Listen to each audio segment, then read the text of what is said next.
आज हम बात करेंगे भगवान कृष्ण की एक ऐसी महारानी की जिनको ना अपने धन और सुंदरता पर बड़ा गर्व था। लेकिन एक छोटी सी घटना ने उन्हें वो सबक सिखाया कि सच्ची भक्ति का वजन सच में दुनिया की सारी दौलत से कहीं ज्यादा भारी होता है। तो सवाल यही उठता है, क्या प्रेम को, प्यार को सोने में तोला जा सकता है? यही वो सवाल है जो आज की हमारी कहानी के बिल्कुल सेंटर में है। एक ऐसा सवाल जिसने द्वारका की सबसे तेजस्वी रानियों में से एक को विनम्रता का सबसे बड़ा पाठ पढ़ाया था।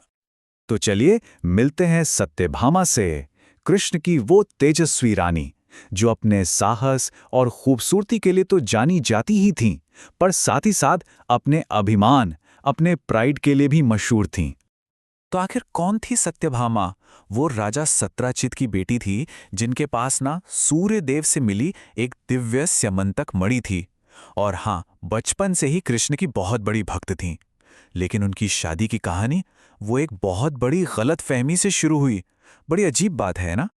जैसा मैंने बताया, उनका और कृष्ण का मिलन उसी दिव्य मणि की कहानी से जुड़ा है। एक ऐसी मणि जिस पर लगे झूठे इल्जाम ने, आप मानेंगे नहीं, पूरे द्वारका में जैसे तूफान ला दिया था। तो हुआ ये कि सत्राजित के भाई उस मणि को पहनकर शिकार पर गए और वहां उनकी मौत हो गई। और सत्राजित ने उन्होंने बिना सोचे समझे चोरी का इल्जाम सीधे कृष्ण पर लगा दिया। अपने ऊपर लगे इस दाग को मिटाने के लिए कृष्ण उस मणि की खोज में निकले। उन्होंने जामवान से 28 दिन तक युद्ध किया और मणि हासिल की। जब सत्राजित को अपनी गलती का एहसास हुआ तो उन्होंने पछतावा के तौर पर अपनी बेटी सत्यभामा का हाथ कृष्ण के हाथ में दे दिया। और बस यहीं से कहानी एक बहुत ही दिलचस्प मोड़ लेती है। एक ऐसी घटना जिसने सत्यभामा के उस गर्व को, उस अभिमान को ऐसी चुनौती दी और उन्हें भक्ति का असली मतलब समझाया। तो एक दिन सत्यभामा ने बड़े गर्व से, पूरे कॉन्फिडेंस के साथ ये दावा किया कि कृष्ण मुझसे सबसे ज्यादा प्रेम करते हैं और उनका प्रेम इतना ज्यादा है कि मैं उसे किसी भी दौलत से तोल सकती हूं। और बस उनका यही दावा एक ऐसी परीक्षा की शुरुआत बन गया जिसने सब कुछ बदल कर रख दिया। इस चैलेंज को कहते हैं तुलाभारम। अब ये होता क्या है? ये एक पवित्र अनुष्ठान है जिसमें एक इंसान को तराजू के एक साइड पर बिठाया जाता है और दूसरी तरफ सोना, हीरे जवाहरात या अनाज जैसी चीजें रखी जाती हैं, तब तक जब तक कि दोनों पल्ले बराबर ना हो जाएं। तो एक बहुत बड़ा तराजू लाया गया। भगवान कृष्ण बिल्कुल शांत भाव से एक पलड़े पर बैठ गए और सत्यभामा, उनको तो पूरा विश्वास था कि वो अपने धन से उन्हें आराम से तोड़ लेंगी। उन्होंने शुरुआत की, द्वारका का सारा सोना एक एक करके पल्लड़े पर डालना शुरू कर दिया।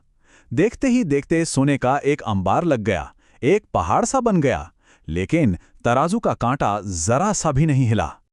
इसके बाद सत्यभामा ने अपने सारे कीमती आभूषण और रत्न भी उस ढेर पर रख दिए। उन्हें लगा कि शायद अब तो पलड़ा जरूर झुकेगा। महल की सारी संपत्ति, अनगिनत धन दौलत, सब कुछ उस तराजू पर रख दिया गया। यहां तक कि सोने चांदी का एक पूरा पहाड़ खड़ा हो गया। लेकिन नतीजा क्या हुआ? कुछ नहीं। कृष्ण का पलड़ा अपनी जगह से 1 इंच भी नहीं हिला। सत्यभामा का सारा धन, उनका सारा अभिमान, सब बेकार हो गया। अब तो सत्यभामा बिल्कुल घबरा गईं। उनकी आंखों में आंसू आ गए।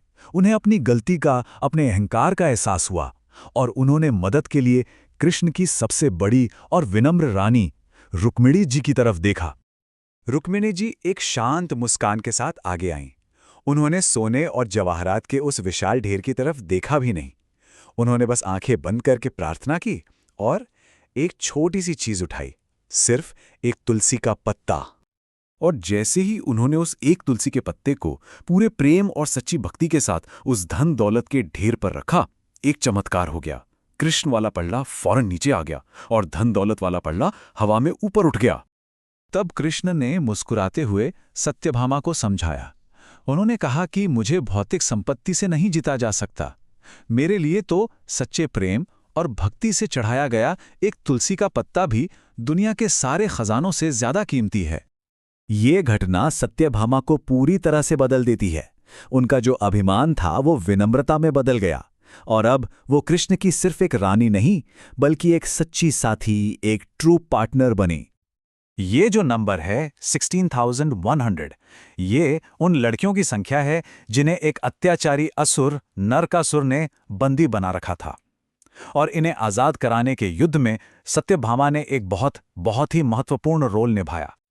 देखिए, जब कृष्ण नरकासुर से लड़ने गए ना, तो सत्यभामा महल में इंतजार करने वाली रानी नहीं बनी। नहीं, वो एक योद्धा बनकर उनके साथ रथ पर सवार हुईं।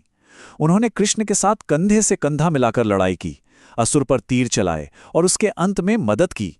और इसी जीत के बाद वो 16,100 स्त्रियां आजाद हुईं।